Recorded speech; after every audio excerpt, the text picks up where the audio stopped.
Imaginez un homme qui a conquis le monde du cinéma, un séducteur légendaire dont les yeux bleus ont fait chavirer des générations entières. Alain Delon, l'icône intouchable du 7e art, a toujours gardé ses secrets bien enfouis. Amour tumultueuse, scandale hollywoodien, une vie sous les projecteurs. Mais au cœur de tout cela, un mystère persiste. Qui était cette femme, ce grand amour perdu qui hante ses nuits depuis des décennies? À 88 ans, dans un moment de vulnérabilité rare et émouvant, Alain Delon brise enfin le silence. Pour la première fois, il confesse l'identité de celle qui a marqué son âme à jamais. Une histoire d'amour passionné, tragique, qui a failli le détruire. Des lettres cachées, des rendez-vous secrets, et un destin cruel qui les a séparés pour toujours. Dans cette vidéo exclusive sur Expérience de vie, nous plongeons au plus profond de ses mémoires. Préparez-vous à découvrir des révélations qui changeront votre vision de l'homme derrière la légende. Restez jusqu'au bout, car ce que Delon va révéler va vous laisser sans voix. Si vous aimez ces histoires vraies et inspirantes qui touchent l'âme, abonnez-vous dès maintenant à Expérience de vie. Activez la cloche pour ne rien rater des confessions les plus intimes des stars, et aimez si vous êtes curieux de savoir qui est cette femme mystérieuse.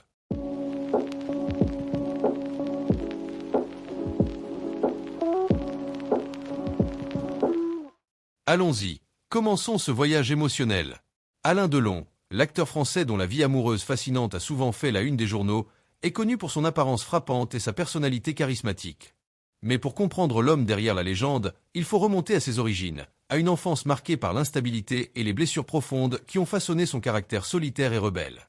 Alain Fabien Maurice Marcel Delon est né le 8 novembre 1935 à Sceaux, une banlieue chic de Paris. Fils unique d'un père quincaillier, Fabien Delon, et d'une mère au foyer, Edith Arnold, Alain grandit dans un milieu modeste mais confortable. Cependant, cette idylle familiale est de courte durée.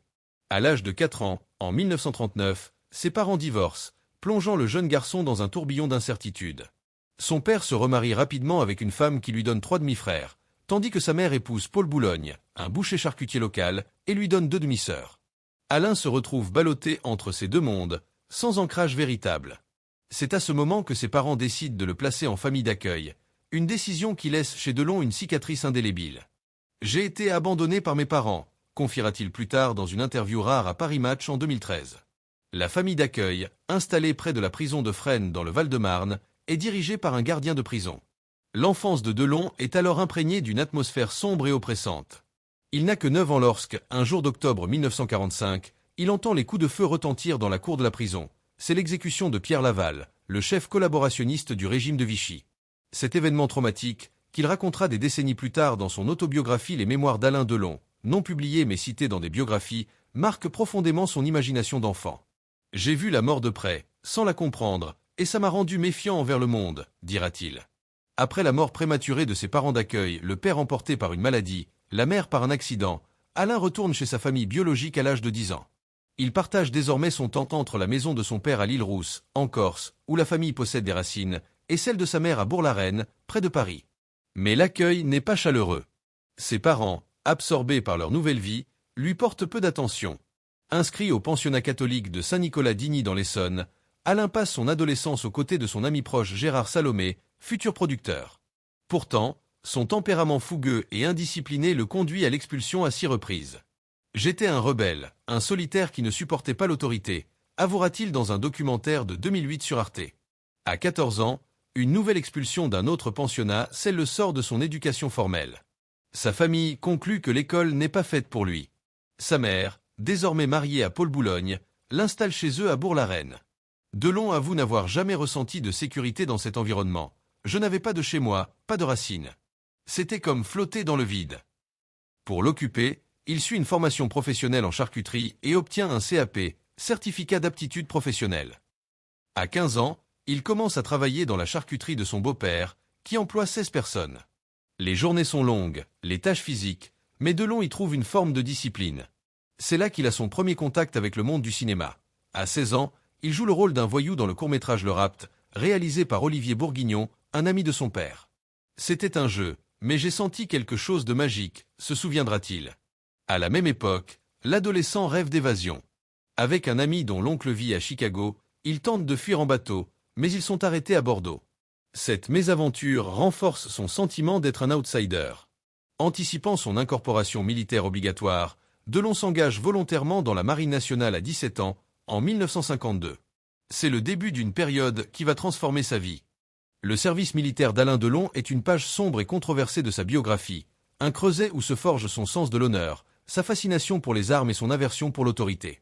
Affecté initialement au Centre d'instruction maritime de Lorient, il suit une formation rigoureuse à l'école des signaux de la Bormette en 1953. Mais son destin bascule avec la guerre d'Indochine, ce conflit colonial qui oppose la France au Yémen. En 1953 à 1954, Delon est envoyé en Indochine française, dans les dernières années de la guerre. Affecté à la compagnie de protection de l'arsenal de Saïgon, il participe à des opérations périlleuses. « J'étais un marin, mais on nous a jetés dans la jungle », racontera-t-il dans une interview à Le Monde en 2014. Il assiste à la bataille de Dien Bien Phu en 1954, un siège sanglant qui scelle la défaite française. Bien que non combattant direct, Delon est marqué par la violence, embuscades, bombardements et la dureté de la vie sous les tropiques.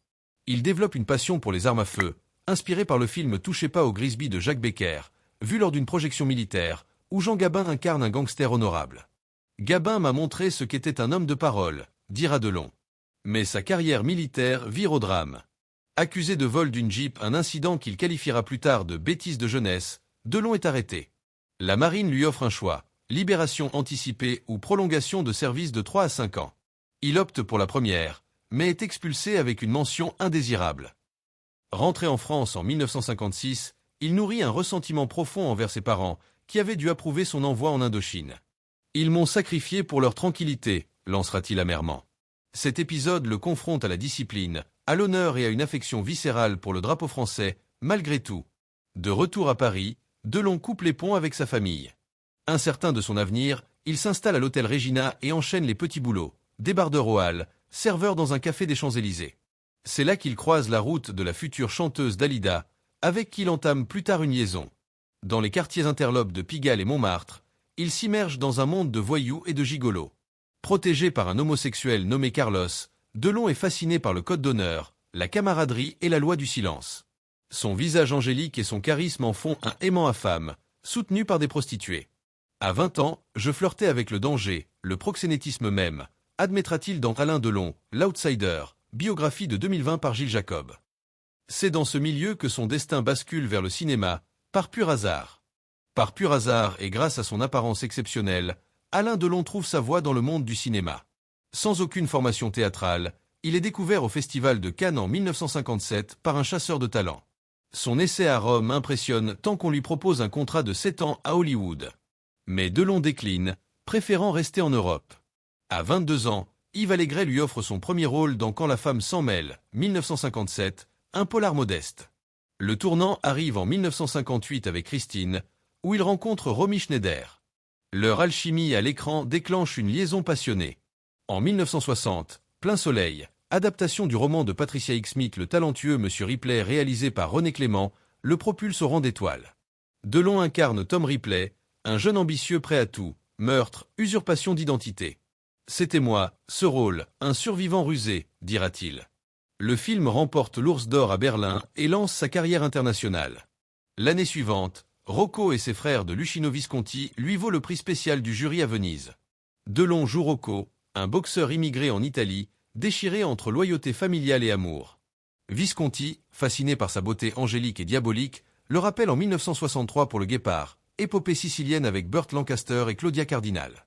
Palme d'or à Cannes, le film consacre Delon comme icône. Visconti m'a appris à être vulnérable, confie-t-il. Les années 1960 sont un tourbillon. Avec Henri Verneuil, il tourne Mélodie en sous-sol, 1963, un hall de Paltan avec Jean Gabin, son idole. Puis, 3 films avec René Clément, Les Félins, 1964, Le Jour du Lynx, 1966. En 1967, le samouraï de Jean-Pierre Melville le définit, un tueur solitaire, impassible, inspiré du Bushido. César du meilleur film, ce rôle forge l'image de Delon comme samouraï du cinéma français. Melville m'a vu comme un ange de la mort, rit-il dans une interview de 1995. Les années 1970 explorent des terrains plus sombres. Borsalino, 1970, avec Jean-Paul Belmondo est un succès commercial, malgré leur rivalité. La piscine, 1969, avec Romy Schneider ravive leur passé. En 1972, traitement de choc d'Alain Gessua le voit en scientifique fou. Puis, Monsieur Klein, 1976, de Joseph Losey, Delon en marchand d'art antisémite sous l'occupation. Nomination au César, le film critique son arrogance. J'ai joué le monstre en moi, admet-il.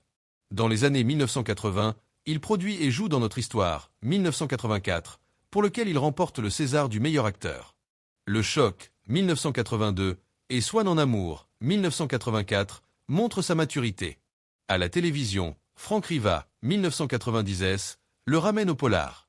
Au total, plus de 80 films, des prix comme l'Ours d'or honorifique, 1995, la Palme d'or honorifique, 2019. Delon diversifie, production, affaires, lunettes, club de foot. Mais sa vie personnelle, tumultueuse, éclipse souvent sa carrière. Malgré ses succès, les hauts et bas personnels marquent Delon. Le 20 mars 1959, il se fiance avec Romy Schneider, rencontrée sur Christine. Surnommé les Amants Magnifiques, il captive la presse. Mais la famille de Romy s'oppose, et en 1964, rupture. Romy était l'amour de ma vie, confesse Delon en 2018 à Télérama. Regret éternel, je n'aurais pas dû la quitter. Parmi toutes ses conquêtes, une seule hante Delon, Romy Schneider, son grand amour perdu. À 88 ans, dans ses dernières interviews avant son AVC en 2019, il confesse enfin « Romy était celle qui a capturé mon cœur pour toujours. Je regrette de ne pas l'avoir épousée. » Plongeons dans cette histoire d'amour légendaire, passionnée et dévastatrice. Romy Schneider, née Rosemary Magdalena Halbach en 1938 à Vienne, est une enfant du cinéma. Fille d'actrice, Magda Schneider, elle débute à 15 ans dans Wenn der West Flieder wieder blüht, 1953. À 17 ans, Sissi, 1955, la propulse, impératrice autrichienne, vue par 25 millions de spectateurs. Mais lassée du rôle, elle fuit l'Allemagne pour Paris en 1958, pour Christine avec Delon. Leur rencontre à l'aéroport d'Orly est électrique. À 22 et 19 ans, ils deviennent amants. Ses yeux bleus m'ont transpercé, dira Romy. Fiancés en 1959, ils sont les fiancés éternels. Mais la presse les traque, paparazzi, scandale. La famille de Romy voit en Delon un voyou. En 1963, il la quitte par un mot sur le miroir. Je pars au Mexique avec Nathalie. Ne reviens pas. Dévastée, Romy tente de se suicider en se coupant les veines. Sauvée, elle sombre dans la dépression. Malgré tout, ils restent amis. La piscine, 1969, les réunit, tension érotique palpable. Romy épouse Harry Meyen en 1966, a un fils David, 1966, divorce en 1972. Elle brille dans César et Rosalie, 1972, César, Le vieux fusil, 1976. Mais les tragédies s'accumulent. Suicide de Meyen, 1972, Opération pour tumeur, 1974, et le pire, en 1981, David, 14 ans, meurt empalé sur une grille en escaladant un mur. Romy ne s'en remet pas. Le 29 mai 1982, à 43 ans, elle est trouvée morte dans son appartement parisien. Arrêt cardiaque, aggravé par alcool et médicaments. Delon, effondré, organise ses funérailles. Il glisse une lettre en allemand. « Tu n'as jamais été aussi belle. Je t'aime, mon amour. » À son initiative, David est enterré près d'elle. Romy était ma muse, mon âme sœur. Sans elle, j'ai perdu une partie de moi, confesse Delon en 2009 à Le Figaro. Leur amour, immortalisé au cinéma, reste le plus pur de sa vie. Delon n'en reste pas là. En 1961, liaison avec Nico, chanteuse Velvet Underground, naissance d'Harry, Christian Aron-Boulogne, 1962. Delon nie la paternité. Harry, élevé par les grands-parents, meurt d'overdose en 2023 à 60 ans. En 1963, il rencontre Nathalie Barthélémy, mannequin, enceinte d'Anthony, 1964. Mariage le 13 juin 1964, divorce en 1969. Romy hantait notre couple, avoue Nathalie. Entre 1964 à 1965, aventure avec Anne Margret et Lana Wood. Amour platonique avec Dalida, année 1960, amie depuis 1955. Puis Mireille d'Arc, 1968 à 1982, rencontrée sur la piscine. Relation stable, inspirant les amours de 1969. Triangle avec Madly Bami, 1970 à 1971, qui part avec Jacques Brel. En 1987, Rosalie Van Bremen, mannequin, mère d'Anouchka, 1990, et Alain Fabien, 1994. Séparation en 2002. Brève romance, Anne Parillo, Catherine Blegg. À 88 ans, Delon, affaibli par un AVC en 2019, vit reclus à Douchy-Montcorbon. Séducteur ultime, toutes les femmes étaient folles de moi de 18 à 50 ans, dit-il en 2018, il est estimé à 200 millions d'euros. Mais un conflit éclate avec Hiromi Rollin, 66 ans, japonaise, compagne depuis 2008, rencontrée en 1989 sur un tournage. Les enfants d'Anthony, 59 ans, Anouchka, 34, Alain Fabien, 30, l'accusent d'exploitation, harcèlement, maltraitance animale, contre Loubo, son chien. Plainte en 2023, vol, abus psychologique. Hiromi est expulsée le 5 juillet 2023. Elle contre-attaque, ils manipulent leur père pour l'héritage. Enquête en cours, plainte classée en janvier 2024. Delon meurt le 18 août 2024 d'un lymphome. Funérailles privées à Douchy. Hiromi accuse les enfants de l'empêcher de le voir, comportement inhumain. En septembre 2025, Alain Fabien attaque ses siblings pour annuler le testament, nommant Anouchka exécutrice. Romy reste son grand amour perdu. Je regrette de ne pas l'avoir choisi, confesse-t-il dans ces dernières années. Une vie comme ses films, passion, trahison, drame. Cette saga d'Alain Delon nous rappelle que derrière la gloire, les cœurs se brisent.